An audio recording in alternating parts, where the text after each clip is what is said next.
ఆశ్చర్య కార్యాల కన్నా, అద్భుతాల కన్నా మిన్నైనటువంటి పని ఒకటి ఉందంటే తెలుసా?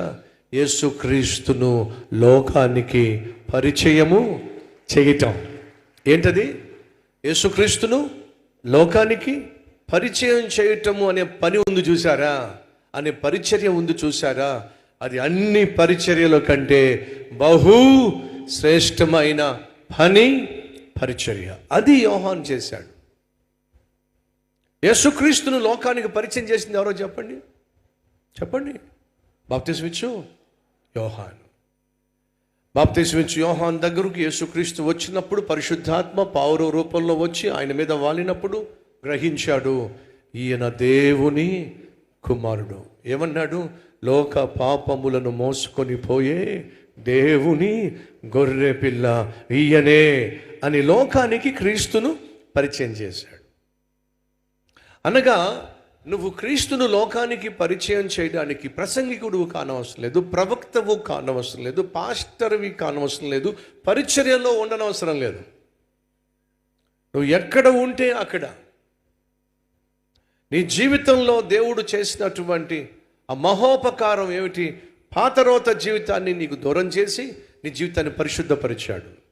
నీకంటూ ఒక నూతన జీవితాన్ని ఇచ్చాడు, ప్రశాంతతనిచ్చాడు, పరలోక భాగ్యాన్ని ఇచ్చాడు, ప్రతి పాపము పైన నీకు విజయాన్ని ఇచ్చాడు, జయాన్ని ఇచ్చాడు. నీ జీవితంలో యేసు ఏం చేశాడో దాన్ని సాక్షాత్మై లోకానికి చెప్పటమే దేవుడు నీకు ఇచ్చిన పని, పరిచర్య. సో క్రీస్తును మరొకరికి అనగా నశించిపోతున్న వానికి, పాపిష్టి అలవాట్లలో బానిసై పాడైపోయి శాంతి సమాధానం పోగొట్టుకొని కుటుంబాన్ని కూల్చుకుంటున్న వాడిని కలుగున్నప్పుడు అతని జీవితాన్ని ఏ విధంగా ప్రభు బాగు చేయగలడం, తెలిసిన సత్యాన్ని తెలియచేయడం, అది నీకు నాకు దేవుడిచ్చిన పని. కాబట్టి ఈ పని అన్నిటికంటే గొప్పది, దొడ్డది. కాబట్టి ఆ పని చేసినటువంటి యోహానును గూర్చి దేవుడిచ్చిన సాక్ష్యం, స్త్రీలు కనిన వారిలో యోహాను వంటి వాడు లేడు. తన దగ్గరున్న శిష్యులే అంద్రయ్య, యోహాను. ఎప్పుడు యేసుక్రీస్తును చూశారో, ఆయనలో మెస్సయ్యను, అభిషక్తుణ్ణి, క్రీస్తును, రక్షకుణ్ణి కనుగొన్నారో మౌనంగా లేరండి, మౌనంగా లేరు. అంద్రయ్య ఎప్పుడైతే యేసుక్రీస్తులో రక్షకుణ్ణి కనుగొన్నాడో, రక్షకుణ్ణి చూశాడో, రక్షకుణ్ణి అంగీకరించాడు, మౌనంగా లేడండి.